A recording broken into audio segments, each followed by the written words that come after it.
What's up, everybody? It's your boy DaLion here with BW Sports 1, and we are here with another episode of Combat Zone, powered by Carma Coin. Check out the cryptocurrency that gives away to charities and gives you a chance to win supercars. CarmaCoin.co today. Elite Performance 765-499-1005, where the dream of elite fitness becomes a reality. Call Zach today and get started on your journey. Revved Up Tattoos, 317-537-2667. Book your next ink therapy session with our boy Todd over at Revved Up Tattoos. You won't be disappointed. BaumBurgers, that's right, 7960 US 31 South in Indianapolis. Famous for steak burgers, but they are the bomb. BeeLit Organics, our girl Brittany Carreno has got all the natural products, phenomenal feeling, soaps, bath salts, candles, you name it, she's got it. BeeLit Organics. Round one, fight.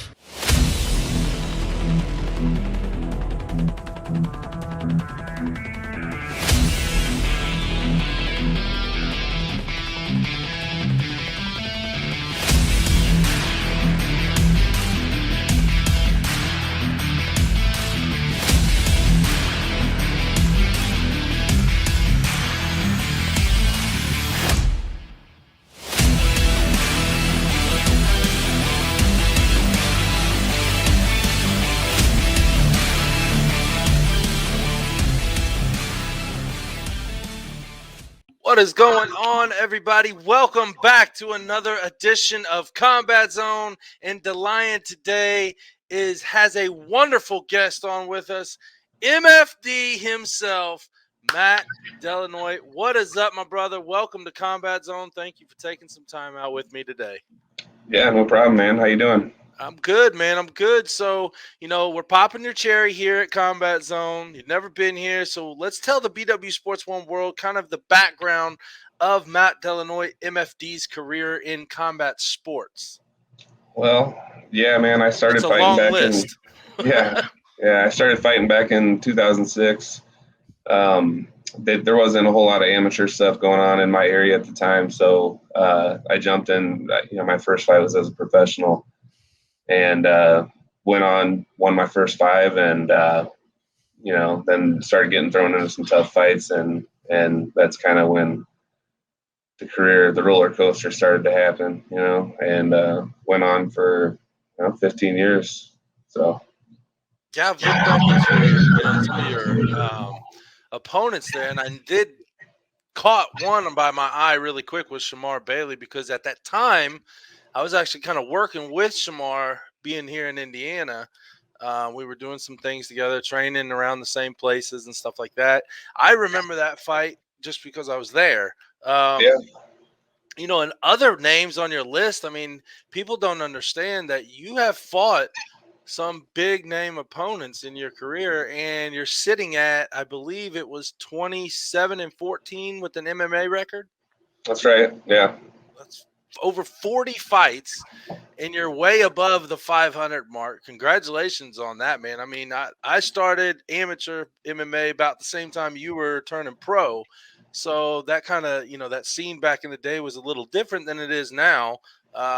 You mentioned, you didn't have a lot of local regional places to fight at. Where did you kind of, where did you travel to or have to travel to get fights? I mean, when it started, we had Victory here in Omaha, and I fought for Victory a couple times, and this is before they kind of blew up and turned into what they became, the Victory that you see on UFC Fight Pass and everything. But so this was the early days, and we were still, we were going out to Western Nebraska, just anywhere where they could get into a venue, you know what I mean, for cheap, and there'd be some local fighters there or whatever. But yeah, a lot of it around here, man, we'd go up to North Dakota, fight at the casinos up there, South Dakota, but like, yeah, I mean, I got fights everywhere, and it's just, I always had that record that was, it was worth somebody paying to bring me out of town, right? Because they're trying to, like, you know the deal. They're trying to get a win for their guy. And, you know, I always had, like, I've consistently, since my start, like, I was 5-0 at the beginning. So that got me a couple fights that I probably shouldn't have been in, you know, because, I mean, you got guys that are less than that making their debut in Bellator and UFC and everything. It's just a matter of, you know, the management and the shit that people have right now that we didn't really have that then necessarily. But the point is, you know, you get that record where you've got, you know, like that 66% is right around where I finished and right around kind of where I stayed for a while. And that looks good on paper to bring in to fight your guy, you know, especially I had a big record. You know, I had 15, 20 fights at the time or whatever here or there. You know, during that was one of my best runs of getting these out of town opportunities because they've got, you know, maybe, you know, whatever the fuck their guy's record is, they're trying to get them, you know, a win against a name, somebody with a bigger record. And then, you know, a lot of the times a win against me would, you know, you would see them in the UFC soon after that, or, you know, maybe a fight after that or whatever, like for a lot of these guys. And that's, you know, you get pigeonholed into that position and that sucks. But I was looking back, man, and I was 21 and, or I think 20 or 21 and 8 on the road, if you include the bare knuckle stuff. But I mean, that's pretty fucking good, man, because the odds are always against you. When you go out of town, they're always against you. Oh yeah. To come away with that many wins is something to be proud of.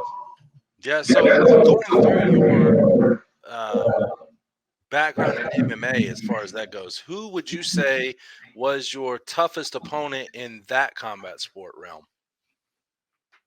That's a good question, man.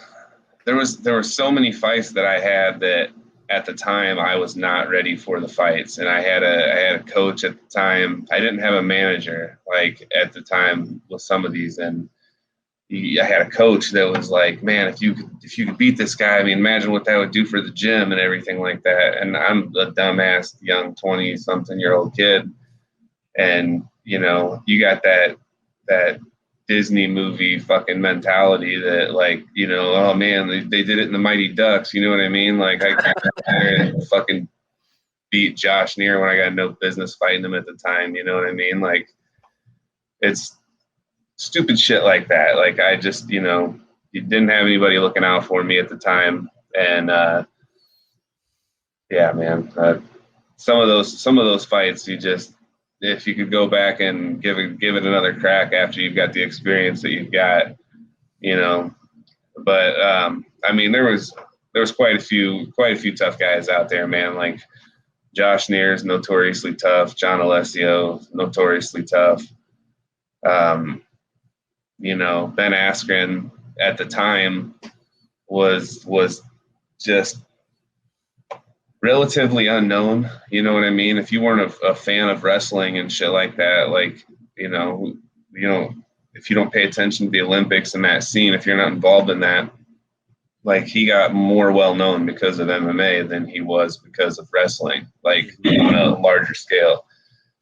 But anyway, at the time, I had no appreciation for the fact that I was about to fight, you know, somebody that had wrestled in the Olympics, because I didn't give a shit about that stuff at the time. Like, you've watched my interviews back then. I'm a dumb young kid, and I'm just like, whatever, dude, this isn't wrestling. I'm going to punch him in the fucking face, you know? Well, I didn't punch him in the face once. He took me straight down and choked the shit out of me, you know?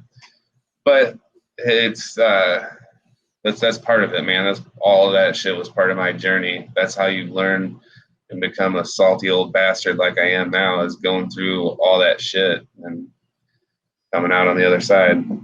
Right. Now, so is there anybody in your old MMA career that, like you said, once you have the experience, you'd like to maybe run it back or know how to fight these people? Would there be one or anybody on your existing list that you fought that you would like to run it back on? Now, obviously, granted, now, you know, the retirement came, but if there was a chance to bring it back with somebody on that list, would you, and who is that?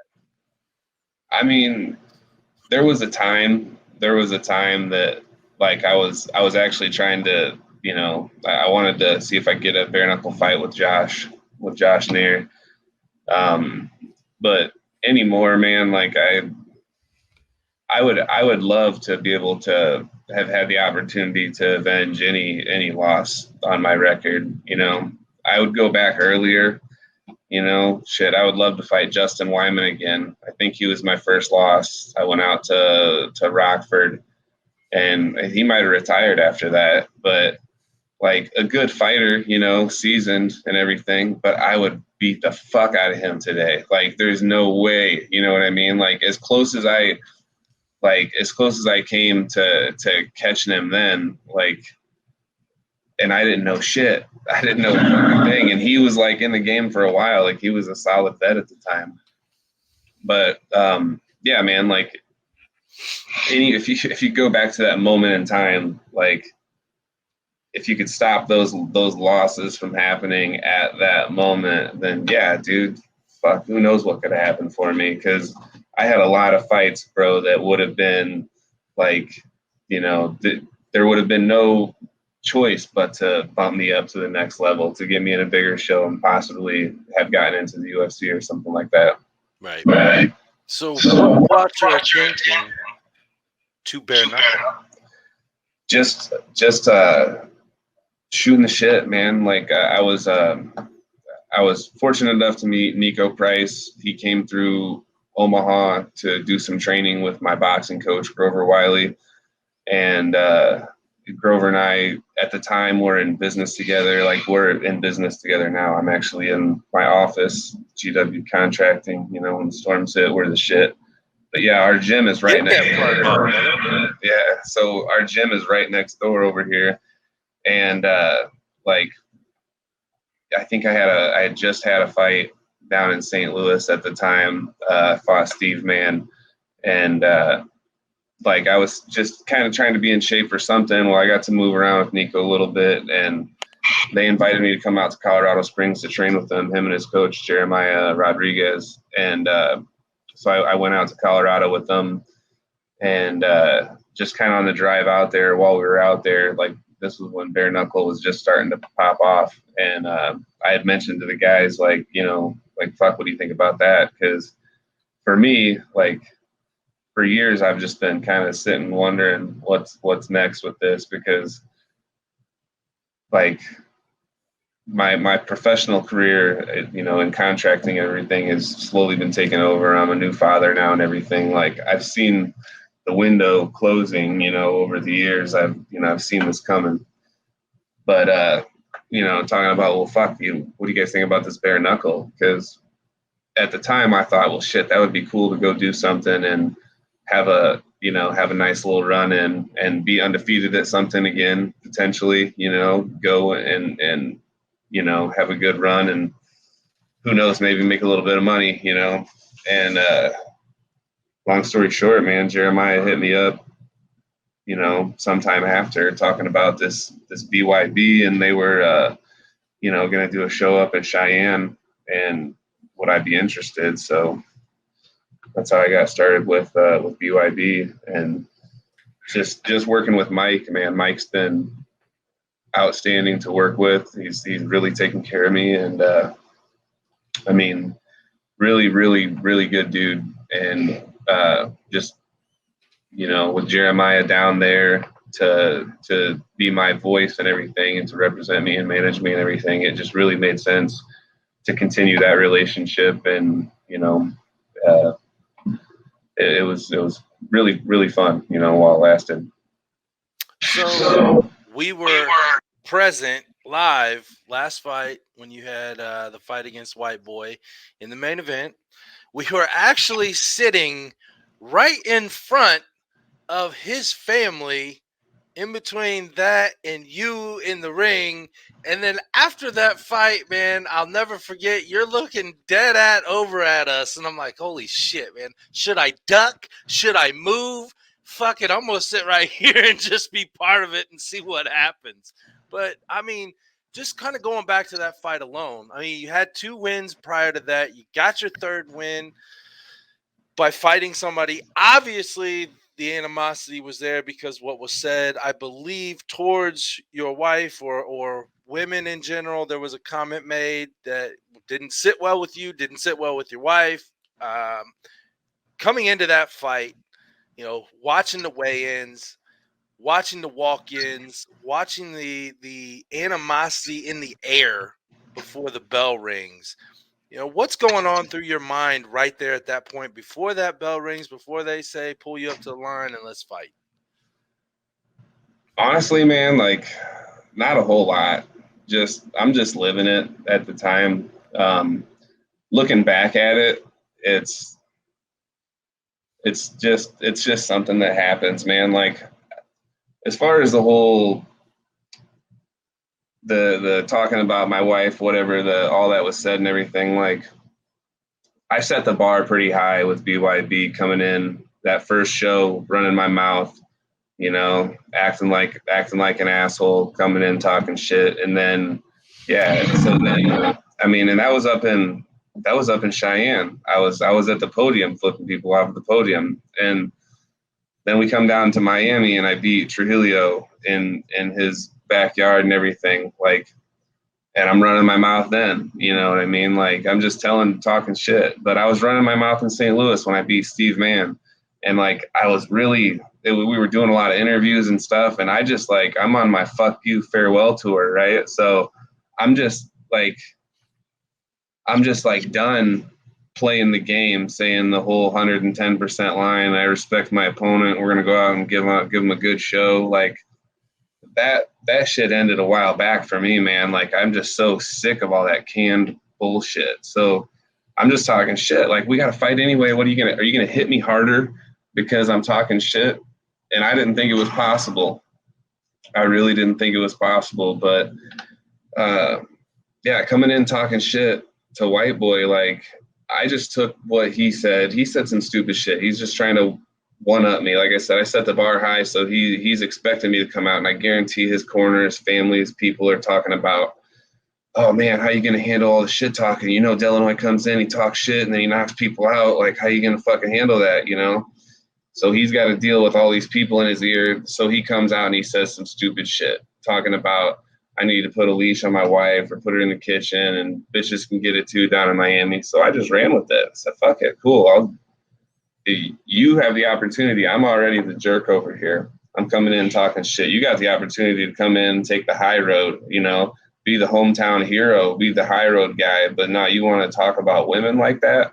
And then he doubles down and comes in talking about all the women that were fighting on the card. He was talking shit at the actual weigh-ins at the hotel. He was talking shit to all these women, talking about this a man's sport and everything else. And I'm over here like, look, dog, these guys on paper, like you got your backyard record and everything, but on paper, all of these women have bigger fight records than you. Like we're looking everybody up on the internet right now. Like you're being disrespectful to some chicks that are pretty tough. And like straight up, like Josette Cotton would fucking swing on him. Okay. Like she would swing on him. When he was saying that, she was in the room, man. And like Josette, I've known Josette for a long time, man. We're both from Omaha here. And like she's like, she'll have your back, right? And she'll swing on dudes. She don't give a fuck. But anyway, like him saying all that stuff, like it was just fuel for me to say, okay, well, you're a piece of shit, bro. Like you're a straight up piece. If you're really talking about hitting women and joking about hitting women, then that's kind of a piece of shit thing to do. It's just not funny. You know what I mean? But as far as all that, like that back and forth, I'm just living it. Like, I mean, probably 50% of it. I don't fucking know Renee. I don't give a shit about who Renee is as a person or anything like that. But I'm going to talk all that shit because I want the people in his life to hit him up and be like, man, did you see what Delanoy said? You know what I mean? Like fucking whether he's trying to ignore it or not. And I knew he was trying to ignore it. And I called it. I said, he's going to show up to the fucking weigh-ins wearing sunglasses and fucking earphones, one or the other or both. He's going to show up fucking just masked up. Fucking, he's not going to want to be seen or fucking hear anything I got to say. He showed up wearing both, right? He ended up taking them off to his credit. But like, for real, man, like this is a fucking smart person's game here, okay? I know what the fuck I'm doing, talking shit and all that. Anyway, So yeah, man, like for me, it was nothing. My heart rate didn't go up one fucking bit. And if you look at the whole thing, go to that first round, man. Like I definitely brought the best out of Rene Rodriguez. Rene, you're welcome. That's the best you've ever fought ever in your fucking life. Like, period. I did that. That was fucking me, right? He came out swinging like a motherfucker. He was not thinking about going 5 rounds. He wanted to fucking kill me. He wanted to kill me right now. You know what I mean? And he hit me with some good shots, man. Like, he fucking came out throwing, right? Stood me up, had me fucking not really knowing where I was at for a second. But, he knocked me down and I got the fuck back up. Okay. So what I'm trying to say is this guy burned himself out trying to finish me. Even after I got back up, he comes running over. You know what I mean? Like, you would have came in a little more calculated. You might have fucking threw me off, but like, see you coming running at me, cool. We'll clinch up and we'll get through this round, But that's what brought that out of him, is all that shit talking. You know what I mean? You see the look on his face when he knocked me down. There's a good picture and he's all like satisfied and everything. But what you don't see, there's no picture of the look on his fucking face when I got up and I looked him straight in his eyes. And that's a good feeling when you get that. Like, you see him coming running at you, like fucking, like he's scared, But we get into the second round, and like before the round starts, man, we're looking eye to eye, and he takes a deep breath, and I can see how exhausted he is. Like, that stuff will wear you out. All that shit talking, all the people hitting you up talking about, did you see this? Did you hear that? The interviews at the fake weigh-in, the video weigh-in, all the interviews and everything there. Everybody's gonna ask him about this shit. You know what I mean? There's not one person that's gonna interview him that's not gonna ask, well, what do you think about all the shit he's talking? Does that put any extra pressure on you or him or whatever? So like, that wears on you. So come into that second round, man, like it was quick, like I just. Did you think he was going to stay down at that point? I mean, he got up, but he was lost, obviously. Yeah, I didn't know, man. Like at the time, because it happened so fast. Like, I'm just getting done listening to my corner, didn't hear a fucking thing they were saying. You know what I mean? Like, the only thing I remember from my corner, because like he fucking cracked the shit out of me, man. Like, I was feeling my face. It was like fucked up. And like, I go to my coach, I'm like, man, is my face fucked up? He's like, no, man, you're not cut. I'm like, so it's not fucked up. It's like that Chris Farley and David Spade. He's like, not so much here, but like right here. He's like, yeah, there's no cut. Well, fuck, it's like growing. I'm growing another head off my fucking head at this point. But anyway, no, I go in the second round and because right when I hit him, I'm fucking, it's like pop. So you see fucking a flash for a second, and then I'm on my ass. I'm like, motherfucker. So I get up again, and at first I'm just thinking to myself, like, fuck, he's knocked you down twice now, right? Like, and then I look over and, I get up, I wipe my fucking nose, and I turn around, and I get ready to fight again, and he's still not up. I'm like, just thinking to myself, well, fuck, that's interesting. You know what I mean? That's cool. So, but then I'm watching as he gets up, he's like, he kind of crawls to the rope a little bit. He uses the rope to help get himself up, and he looks a little confused and shaky, and it all happened so fast. The next thing you know, I see him take his mouth guard out of his mouth, and he's looking confused the whole time. Like, he's doing like with these hand motions, all I can see, because the ref's standing, in between him and me, so I could just see his hands out like this, and then I see like the mouth guard come out, and I'm like, oh fuck, and then they called the win for me, which, obviously I'm grateful that I hit him hard enough to knock him down long enough to not know where the fuck he was at for just enough time to, because he was hitting me, man. Shit sucked. But that was fun to watch. I'm not gonna lie. Not him hitting you, but just the fight in general. I mean, that was fun to watch. Well, and if you look at like what we're giving the fans, and I'm not even a fans guy, I don't even give a shit about this, but looking back, man, like I gave like you know, I gave them every fucking thing they could possibly want in terms of the drama and everything, all the shit talking, all the fucking coming out saying this and that and everything else, all the extra drama, you know. Like, bro, they were literally telling me at the weigh-ins, everybody's coming up to me at the commission everybody's coming up to me telling me like, okay, let's just keep this respectful. Let's just keep it in the ring. You know, keep it in the ring. No fighting at the weigh-ins, all this other shit. I'm just like, dude, I'm good. You know what I mean? Like, but there's all this hype on that there's going to be a fight outside of the ring and everything like that. But then to go out and have the fight the way that it is, I came out with my middle fingers in the air, said, fuck every one of you on the way in. And, you know, he got those good shots off. He knocked me down. They all probably were halfway celebrating, you know, like, oh man, our guy just knocked down this asshole from Nebraska talking all that shit. Oh my God, this feels so good. Oh fuck, he got it. Okay. So now we're coming back down from that emotional high right there. And then we come out into the second round and then I just fucking clack him. And then the motherfucker goes down. I pop back up and then all that confusion that they're feeling, you know, and then they're booing and screaming and yelling and some people are throwing shit. And then you get back on the mic. And then they put a microphone in front of my face. Oh, man. So I told them all to suck my dick. It was great. But you can't, like, put a price tag on a ticket for that kind of shit, man. Like, they were emotionally invested, very much so. There are a lot of his fans in there and everything. My family, my family, my friends there, like, even the people that didn't really know us, but just heard this beef was going on and everything, like, I think people got their money worth, you know, and, I mean, that's good for them. Absolutely, they did. Now, I want to kind of go back real quick to the part in the first round where there was a Clancy went to break you guys up, and then all of a sudden a left hook comes out of nowhere from White Boy and nails Clancy. I mean, what can you tell us that happened that you can remember you saw in that situation?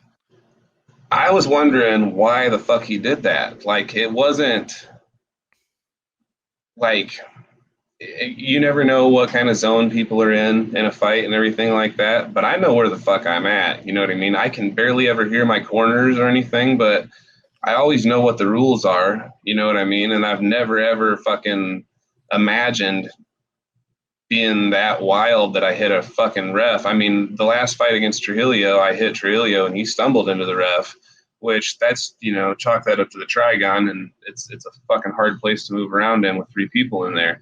So that aside, I was just wondering what the fuck he did it for. You know what I mean? Like, was he just not paying attention or whatever?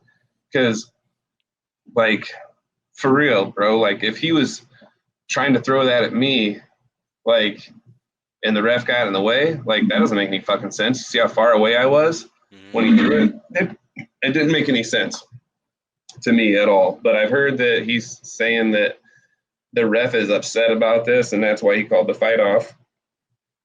That's silly shit, man. I wouldn't fucking endorse that idea at all. I think that's just, that kind of shit's bad for the sport. And specifically, if he has people in his corner, his coaches, his family that are floating that line of bullshit with him, like, oh, you tripped. Oh, wait, no, there's pictures that show that right hand clearly connected with you and put you the fuck down. Okay, so, like, what is it then? You weren't really out? You know what I mean? Like, that you had to crawl up the ropes to fucking get up, and you asked the ref if he was counting your opponent out, your opponent who's already up looking at you ready to fight. Like, it just looks silly. Like, he's going to put this fucking theory out there that the ref stopped the fight because he accidentally hit him and the ref was mad about it. Like, that's just the dumbest shit that I've ever heard in my life. Like, I see there's a website out there floating it. Like, I don't know what the fuck it is, but I saw it out there. They made a little video like, oh man, conspiracy. Like, this is silly, man. Like, and make a story out of it if people want to and everything. But for him personally, if that's how he's going to sleep at night and chalking this up, like, look, buddy, that one on your fucking record where there used to be a 0, that's me. It's always going to be me. You know, it would be a lot cooler if it wasn't about to be a 2, but it's fucking, you know, like he's going to have to learn how to lose, man. Like the whole, like, 14-0 in the backyard or whatever the fuck he is. He's 2-0 on paper for bare knuckle, and I think he's 1-2 or something as a pro boxer. Like, his record's not great, you know. Well, and he's 2-1 in bare knuckle now. Oh yeah, 2-1. I'm sorry, and 2-1 in bare knuckle, but I think he's 1-2 in professional boxing or something. I'm not 100% sure, but yeah, he's and look, that's not to say that he can't fight. He can fight. Like, look, dude, on paper, you know, if he had better people in his corner, if he had better fucking coaching and was younger and put some time in, you know, with the skill set that he has, who knows how good Rene could be, right? But he's got a fucking idiot for a coach. Like, the guy tried to fight me after the fight. Like, he's got some, like, just fucking, I don't even know the people around him, but they obviously have to be fucking stupid. Like, he's just, you're not successful with those kind of people around you that float these ideas that, oh man, you tripped, or they're fucking this happened or that happened. Like, you got knocked out, bro. Like, it's okay.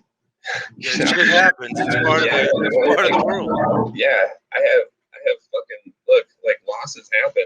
On my MMA record, I have fucking as many losses as he has wins on his entire record, you know? Like, shit happens, bro. People lose, but you own it. You know what I mean? And yeah, they can, I mean, however they want to sell the next fight, you know, for him, this controversy, you know, they're justifying putting him in the title fight.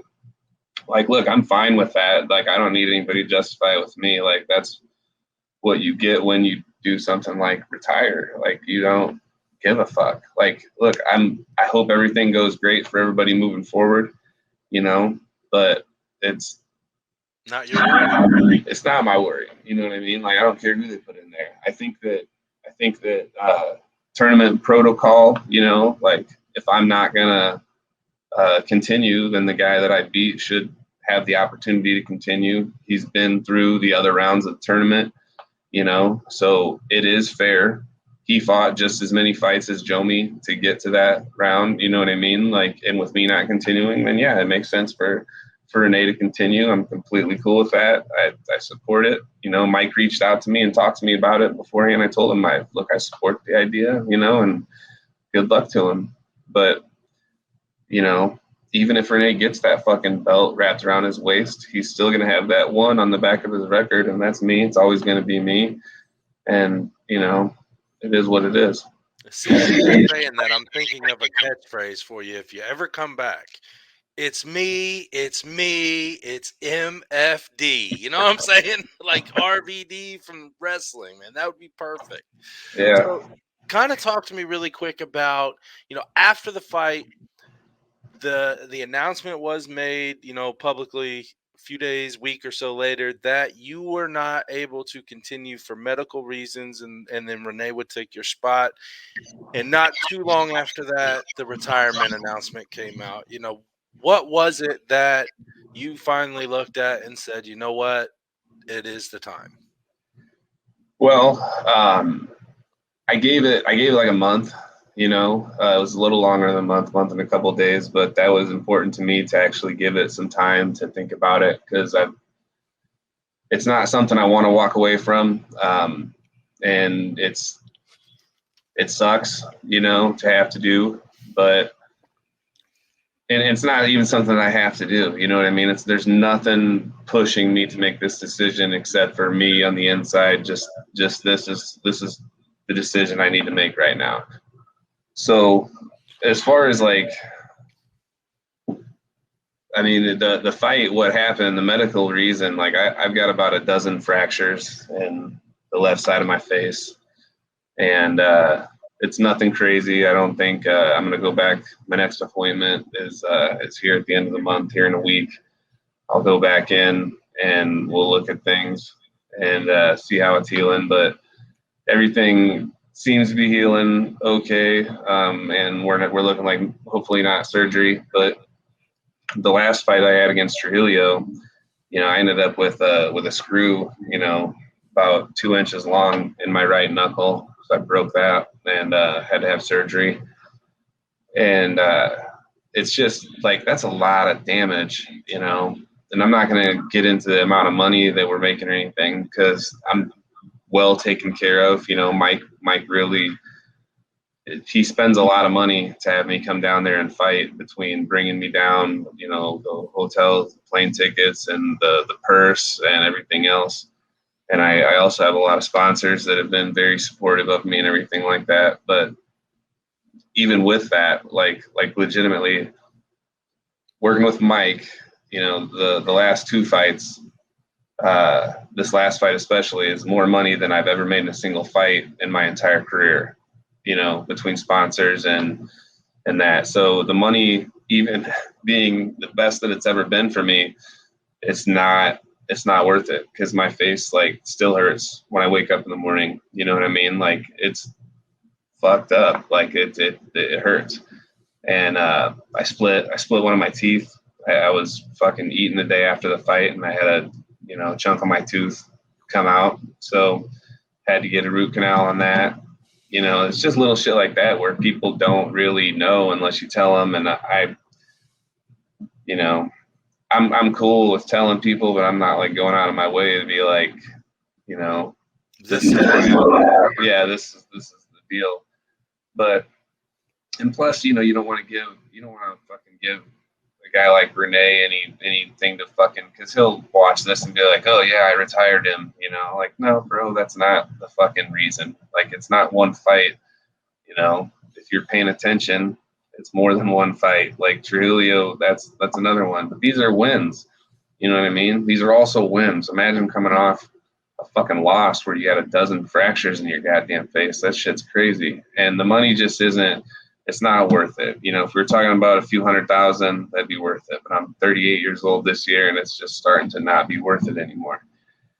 But it's, it's been great. It's been awesome. But it's just, you gotta think about the long term. You know what I mean? Like, I like fishing a lot, and I'm moving down to Florida here later this year.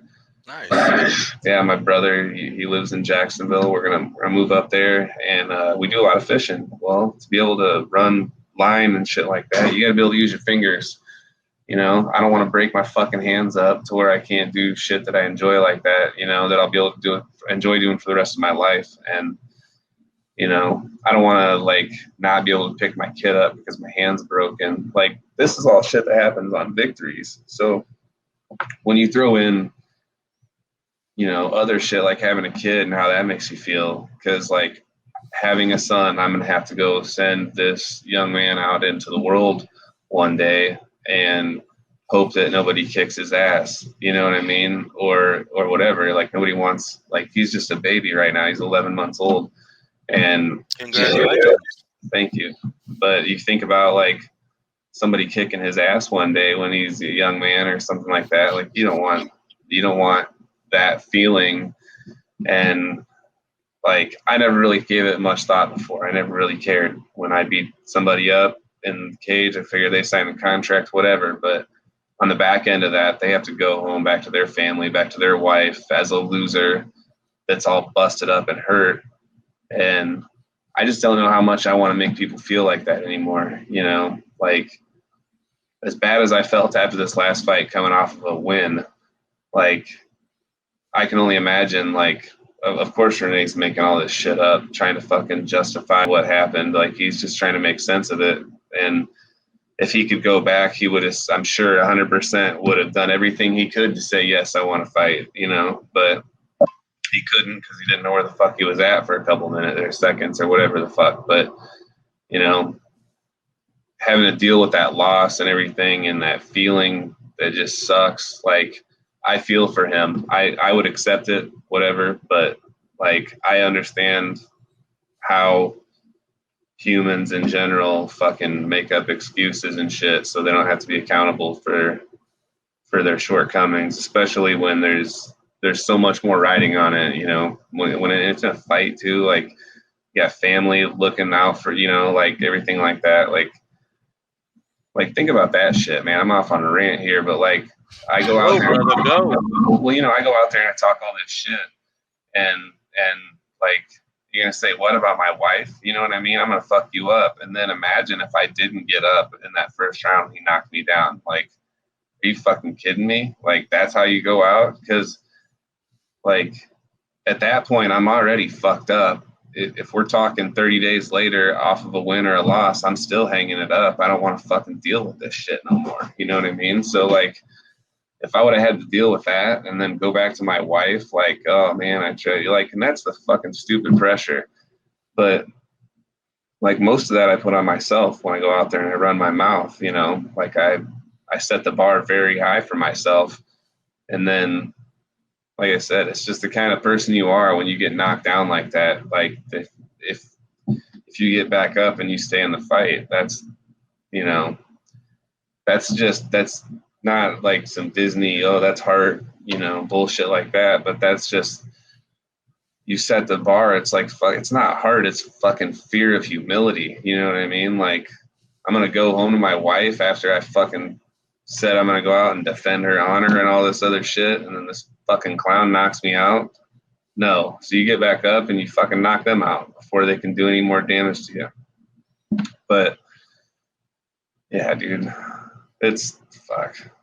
There's a lot of emotions in it, man. Like you get to thinking, like I said, I'll go out fucking talk for an hour on this shit. But I just, that's the kind of stuff that I don't like. My heart rate's getting elevated right now. I don't have to deal with that shit anymore. Like I don't have to worry about, like, I'll set different bars for myself that don't cause so much anxiety. That's good, man. So what are your thoughts on the title fight? Jomi versus Renee. What do you think is going to happen, and who do you think is going to be victorious? Well, as I said earlier, it's nice to be the one on the back end of Renee's record right now. I did hear that earlier, but I wanted to make sure I heard it correctly. Yeah, and like I said, that would be a lot cooler if it wasn't about to be a 2. That being said, I think Jomi's gonna take this one. What do you know, far be it for me to tell anybody what to do, especially another fighter that's earned their way to be in a title fight of this tournament. But I would pressure Renee.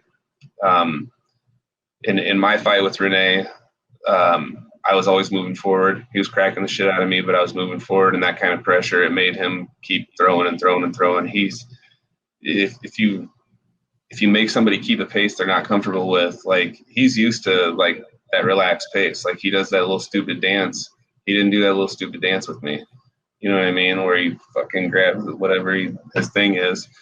Because he couldn't. I was always in his face. And putting that kind of pressure on him, there's no way that his cardio is going to be that much better than it was in our fight in time for this fight. He can't. And I think that Jomi's striking skills are just great. You know what I mean? He's got that good jab. But if he pressures Renee, then I think it's going to be a quick fight. I don't think Renee can connect necessarily on Jomi like he was able to on me, just because Jomi's really fucking tall and he does a lot better job than I do on keeping his chin down, and he's got better head movement. So it's gonna be hard for him to catch him. And yeah, I really don't see any way for Renee to win this fight at all.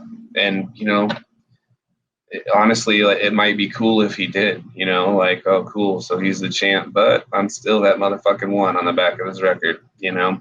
So it might be cool for me, but I don't think that's going to happen. I think Jomi takes this one pretty easily. I love your modesty.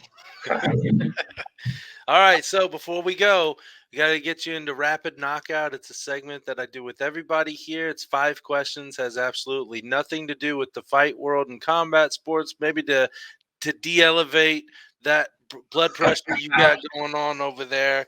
You can elaborate on any of the answers. Are you ready, brother? Yeah. Question number 1. What's your favorite food? My favorite food is shrimp and grits. God, I love that. Man. Yeah, that's good. You know, Florida just where we were in Miami, I couldn't find a really good shrimp and grits place. Now, South Carolina, when I've been into South Carolina, they got it jumping. But if you know somewhere, brother, let me know because I love some shrimp and grits. There's a line in Florida where like North Florida is more like the South, I guess. You can get good shrimp and grits all over, like Jacksonville, St. Augustine, all over the place. But yeah, down further south you go, you have phenomenal Cuban food all over the place. You can still get shrimp and grits. It's you gotta like Google that shit before when you're looking for breakfast and like Google their menu and make sure they've got it. We had I can't even remember the name of the place. It was because you guys stayed down there. We were talking after the fights, and you guys stayed down there for a few days. Yeah, I wanna say like half baked or something, or toasted, untoasted, or something like that. That's the name of the restaurant? Yeah, I think it was untoasted, maybe. Toasted. I'm horrible. Fucking. Hopefully, I'm giving them a good shout out here. I don't know. Their fucking shrimp and grits were pretty good though. There you go. Shrimp and grits it is. All right. Question number 2.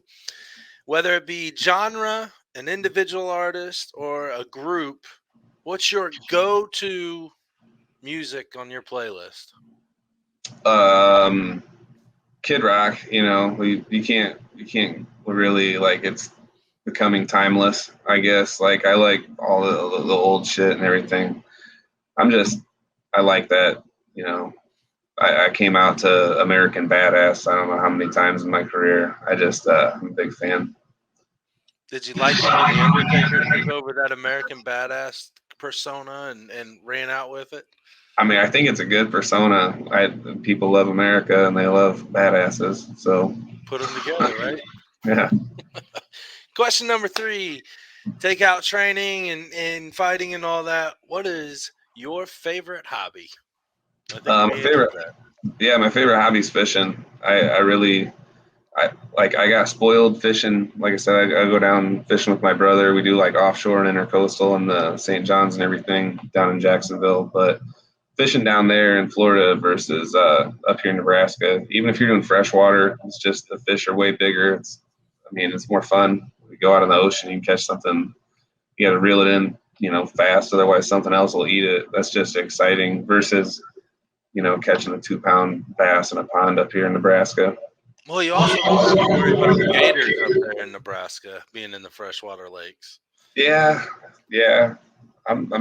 That's true. But that would be all right to catch one of those too. You want to go gator? Let's go gator hunting. I'll go. I will absolutely go. I got a guy who can take us. What's your favorite thing to fish for? Ah, shit. That's a good question. Honestly, like sheephead. It's not even like I'm just all talking about all these big fish and shit like that. No, it's kind of a tedious thing, but I like it because there's a feel for it. Like it's all done by kind of feel, and it's active. You're not just setting a line and hoping something happens. Like you're actively working it. And I love to eat them. They're fucking delicious. But it's always something that you can do like in the colder months down in Jack's there. Like you can always. I can't believe your wife is calling you right now. Yeah. But yeah, you can always get in the water like if it's cold or whatever because they're inshore and everything. So like a lot of times I go down to visit him. It's in the later part of the year, but yeah, man, it's they're good to eat, and I'm with it. All right. Question number 4: if you could take combat sports out of it, whether to watch or participate, what's your favorite sport?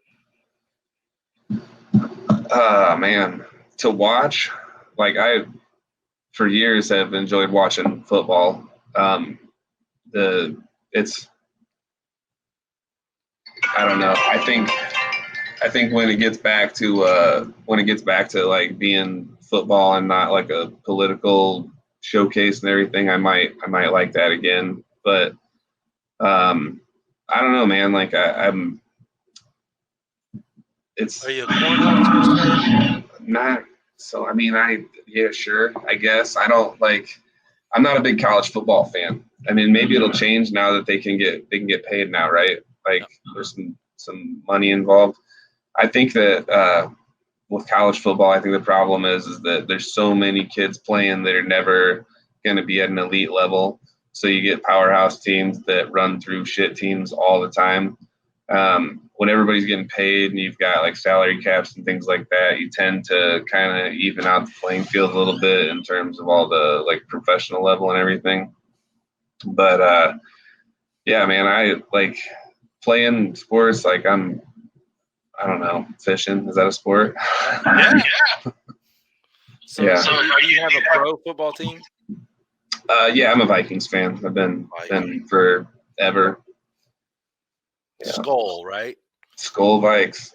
All right. Well, I'm an Eagles fan, so we had a little rivalry going a couple years ago, well, a few years ago now in the playoffs. Yeah.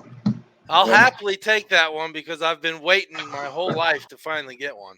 And then we went back to shit. I know the feeling, except we just stayed at shit. Hey, at least you're not a Lions fan. Right? I know a few.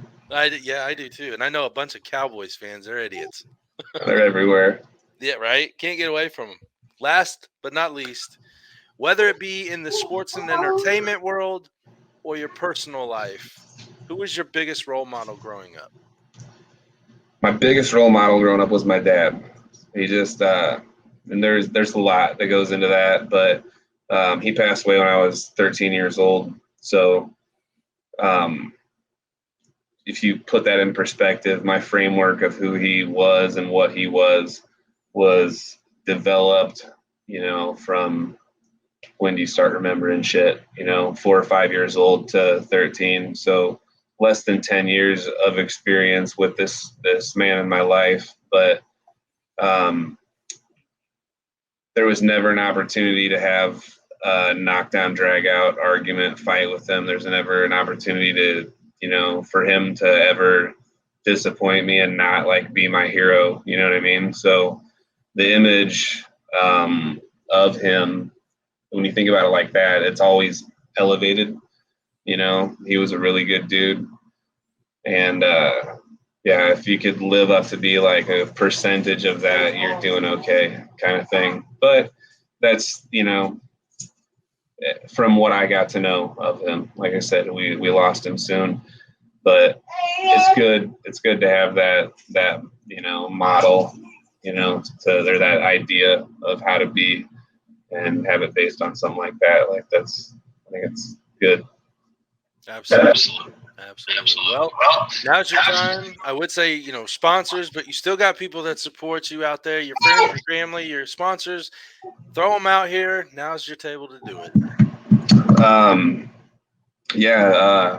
I guess off the top of my head, I mean, all my sponsors, I can't list everybody off right here off memory necessarily, but big thank you to Twin J. Scott, you're the best, man. You've been with me for a long time. And then Philip and Train with DC Management. Those guys plucked me from the path going nowhere and put me on the path that made my career what it is. And then Robbie Holmes Viking Tattoo for tatting me up for years. But everybody else, I appreciate you as well. And just as much. But yeah, those guys they're instrumental. And then my wife, Stacy, I love you. Thank you.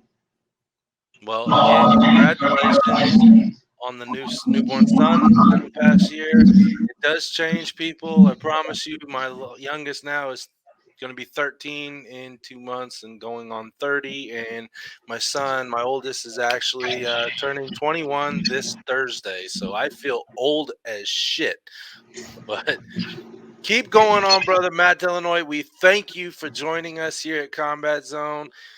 anything pops up, you get an itch on your back, you want it scratched, you get it set up. We'd love to have you back on to bring you back into the sport, into the combat world. But regardless, man, we wish you the best in your future endeavors. We wish your family the best, and thank you again for joining us. Thanks, man. Appreciate you. All right. As always, you can find out all the happenings at BWSPORTS1.com. Until next time, I'm DaLion. This is Combat Zone, and we're out. Peace.